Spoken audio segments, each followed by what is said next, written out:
Present media ஃப்ரெண்ட்ஸ்க்கு ரொம்ப thanks. படம் பார்த்து இந்த படம் வந்து பார்த்ததுக்கு ரொம்ப முதல்ல நன்றி. ஸோ எப்போவுமே வந்து நல்ல படங்கள், தரமான படங்கள் வந்து நீங்கள் சப்போர்ட் பண்ணி ஒரு நல்ல இடத்துக்கு கொண்டு போய் சேர்த்துருவீங்கன்ற நம்பிக்கை எப்பவுமே இருக்கு. ஸோ அதுதான் எங்களோட நம்பிக்கையும். ஒரு நல்ல படம் பண்ணியிருக்கோம், கண்டிப்பாக சப்போர்ட் பண்ணுங்க. தேங்க்யூ.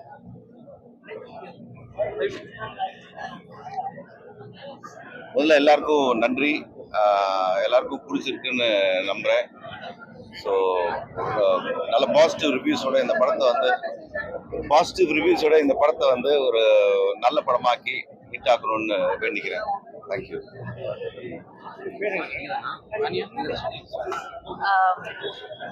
நீங்க எல்லாரும் இங்கே வந்ததுக்கு படம் பார்க்கறதுக்கு ரொம்பவே நன்றி. அண்ட் மாதிரி சப்போர்ட் பண்ணுங்க. ஓகே, நீங்க எல்லாரும் இங்கே வந்ததுக்கு படம் பார்க்கறதுக்கு ரொம்பவே நன்றி. அண்ட் சப்போர்ட் பண்ணுங்க. தேங்க்யூ. பிரஸ் அண்ட் மீடியா ஃப்ரெண்ட்ஸ்க்கு எல்லாருக்கும் என் வணக்கம். Okay, sorry. இந்த படம் பார்த்ததுக்கு நன்றி. And you sorry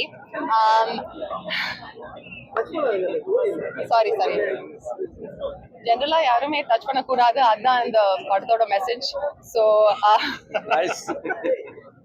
but genuinely இந்த படத்துல வந்து எல்லா ஃபீமேல் கேரக்டர்ஸ்க்கு நல்ல இம்பார்ட்டன்ஸ் இருக்கு.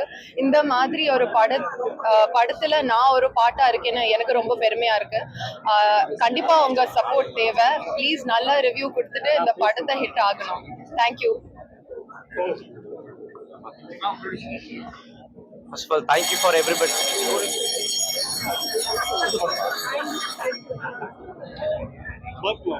பிரஸ் அண்ட் மீடியா நண்பர்களுக்கு ரொம்ப ரொம்ப தேங்க்ஸ். எங்களுக்காக டைம் ஒதுக்கி இந்த படம் பார்த்ததுக்கு ஃபர்ஸ்ட் எல்லாத்துக்கும் தேங்க்ஸ் சொல்லிக்கிறேன். அதை தாண்டி இந்த படம் நீங்கள் தியேட்டருக்கு மக்களை வர வைக்கணும், அதுக்கான எல்லா சப்போர்ட்டும் எங்களுக்கு நீங்கள் பண்ணணும். Will see you all soon for a success meet. Thank you so much. Thank you. Press and media friends எல்லாருக்கும் வணக்கம். ரொம்ப தேங்க்ஸ். ஆக்சுவலி வந்து நானும் படம் பார்த்து உங்களோட ஃபீட்பேக் வந்து எங்களோட ஷேர் பண்ணீங்க. ரொம்ப பாசிட்டிவாக இருந்தது. Each and every aspect of it ரொம்ப அப்ரிஷியேட்டிவாக இருந்தது. ரொம்ப நன்றி. உங்களோட நல்ல ரிவ்யூஸ் மூலமாக நிறைய பேர் வந்து படம் தியேட்டரில் வந்து படம் பார்க்கணும். ஸோ அதுக்கு நீங்கள் ரொம்ப சப்போர்ட் பண்ணணும். Thank you so much.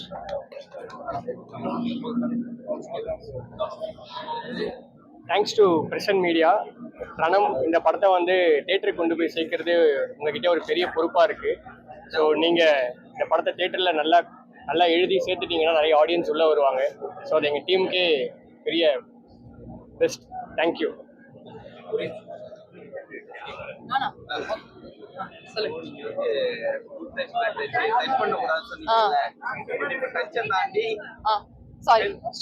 தாண்டி இப்ப அதுக்கு மேல வந்து பெண்கள் அவதூறா பேசுறாங்க.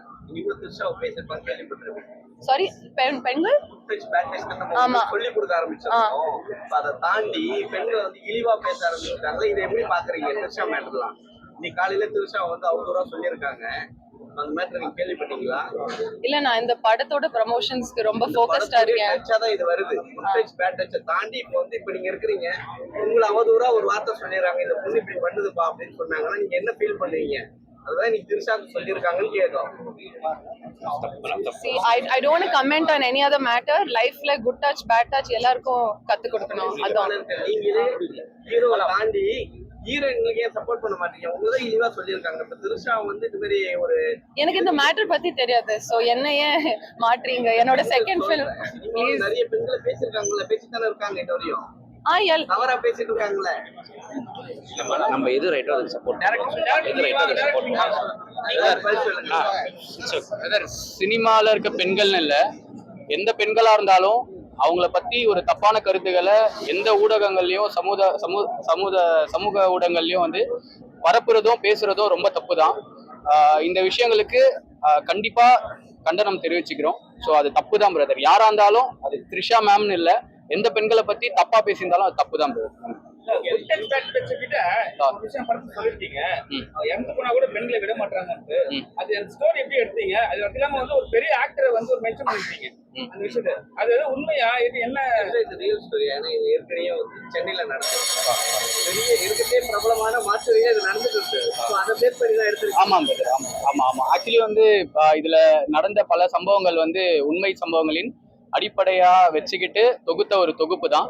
நீங்க சொன்ன மாதிரி சென்னையில மட்டும் நடக்கல, திருச்சிலையும் நாங்க கேள்விப்பட்டிருக்கோம். அண்ட் வந்து ஃபாரின்லயும் நிறைய இடத்துல நடந்திருக்கு. கடந்த ஒரு 6 மாசம் முன்னாடி கர்நாடகாலையும் இந்த மாதிரி ஒரு வழக்கு வந்து நீங்க பார்த்திருப்பீங்க. ஸோ அதுல வந்து பாத்தீங்கன்னா கோர்ட் வந்து அந்த அதாவது கொலைக்கு அப்புறம் செஞ்ச இந்த குற்றத்துக்கு மட்டும் தண்டனை இல்லை. ஏன்னா வந்து இறந்த உடல்களை மனிதராக கருத முடியாது. ஸோ வந்து கொலைக்கான தண்டனை மட்டும்தான் கொடுப்போம்னு ஒரு தீர்ப்பு ஒன்று வந்திருந்தது. ஸோ அதுவுமே பெரிய இம்பாக்டா இருந்தது இந்த படம் பண்ணணும்னு சொல்லிட்டு. ஸோ அதை பேஸ் பண்ணி எல்லாமே ட்ரூ ஈவெண்ட்ஸ் தான் இது பண்ணது. படத்துல வந்து போலீஸை பத்தி சொல்லியிருப்பீங்க. போலீஸ்னால தான் ஸ்டார்ட் ஆகுது அந்த ஸ்டோரி, சரிங்களா? அதெல்லாம் வந்து எப்படி நீங்க உண்மை கதை தழுவி தான் எடுத்திருக்கீங்களா? நீங்களே கேள்விப்பட்டிருக்கீங்க பிரதர், உங்களுக்கு கண்டிப்பா தெரியும். நாவல் ரைட்டர் ராஜ்குமார் சார் வந்து அவரோட நாவல்கள், அவங்களோட கதைகளை வச்சு 300க்கும் மேற்பட்ட கேசஸ்லாம் வந்து ஷார்ட் அவுட் பண்ணியிருக்காங்க. அந்த மாதிரி நிறைய ரைட்டர்ஸ் இருக்காங்க. அதான் சொன்ன மாதிரி இந்த கதையில இருக்க ஒவ்வொரு சாப்டரும் சரி, ஒவ்வொரு கேரக்டர்ஸும் என்னை சுத்தி நான் படிச்சது பார்த்தது அதை பேஸ் பண்ணி கேரக்டர் ஆர்ட் பண்ணதுதான். ஸோ எல்லாமே அந்த உண்மையான சம்பவங்கள் டச் பண்ணியிருப்போம். சரஸ்வதிக்கு வந்து சீன் வந்து கம்மியா பண்ணிருக்கீங்க.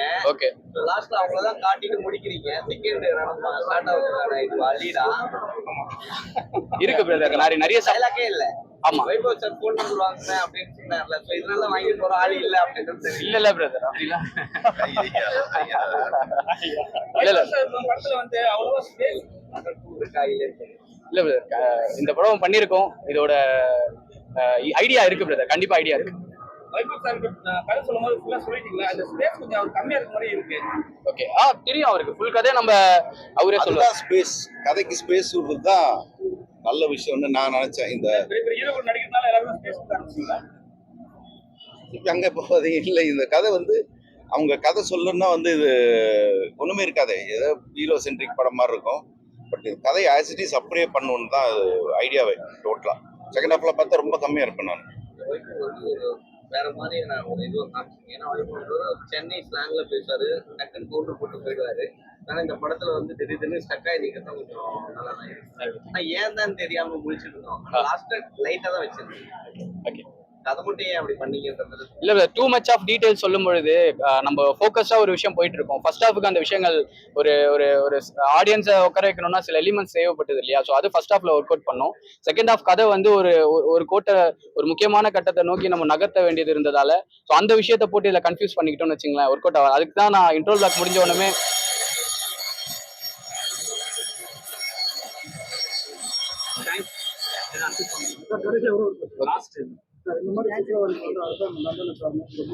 ஆமா ஆமா இல்ல சார், அப்படி சொல்லல. மன நோயின்னு சொல்ல சார், ஹேபிட்னு சொல்லியிருக்கோம். ஹேபிட் நோய் கிடையாது சார். நாங்க அதை தான் இதுல ஆழமா சொல்லியிருக்கோம். ஸோ என்னன்னா ஹேபிட்ன்றது வந்து பழக்க வழக்கம் சார். அது ஆக்சுவலி நோயின்றது வேற. அதை வந்து நாங்க நியாயப்படுத்தவே விரும்பல. அதுக்கு தான் இந்த கதை பண்ணதே. ஸோ சில விஷயங்கள் பண்ணிட்டு அதை வந்து நான் சைக்கோ, மனநல பாதிக்கப்பட்டவன்னு ஒருத்தன் சொல்லிட்டு அதை வந்து நியாயப்படுத்திக்கிறான்னா அது கண்டிப்பா அது நிறைய பேருக்கு வந்து நார்மலா இருக்கவங்க கூட தப்பு செஞ்சுட்டு நான் பைத்தியக்காரன்னு சொல்லிடுவான். ஸோ அது இருக்கக்கூடாதுன்றதுக்காக தான் இது தப்புன்னு சொல்லியிருக்கோம், நியாயப்படுத்தல சார். சுரேஷ் சக்கரவர்த்தி வரல, என்ன சண்டையா உங்களுக்கு? இல்ல சார், அவர் ஷூட்ல பிஸியா இருக்காரு. ஓகே, நன்றி.